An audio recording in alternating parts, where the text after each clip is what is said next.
আমরা থাকি সৌদি আরবে, আর সৌদি আরবের হলিডেজগুলোতে একদম ঘরে থাকতে ইচ্ছা হয় না। আমাদের বাড়ির পাশে রয়েছে সালাম মল, আমরা সেখানেই চলে এসেছি ইভিনিংয়ের দিকে।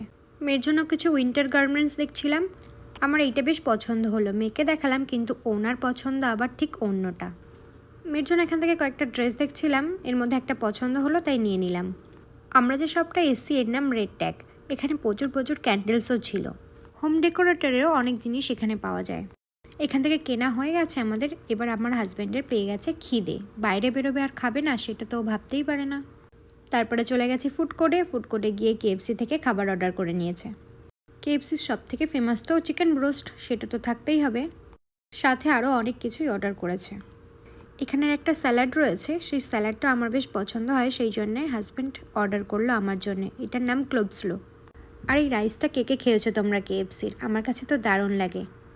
চলো খাওয়া দাওয়া শুরু করি। খাওয়া দাওয়া শেষ করে আমি চলে গেলাম একটা জুতোর শপে। এখানে দেখলাম অফার চলছে। মেয়ে আবার আমার জন্য জুতো পছন্দ করে দিচ্ছেন, তাও আবার নিচে বসে। ফাইনালি একটা জুতো আমি নিয়ে নিয়েছি। শপিং মোটামুটি শেষ আমাদের। আচ্ছা, তোমাদের কি মনে হয় আমার মতো হলিডেতে একটু বাইরে থেকে ঘুরে আসি, নাকি ঘরে বসে থাকতে পছন্দ করো তোমরা? বেবিদের এই ড্রেসগুলো দেখতে দেখতে আমরা বাড়ির দিকে চলে যাচ্ছি। চলো এবার তোমাদের দেখিয়ে দিই আমি ফাইনালি কোন শ্যুটা নিয়েছি। শ্যুটা বেশ কমফোর্টেবল, এই জন্য আমি এটা নিয়েছি। তো আজকের মতন টাটা।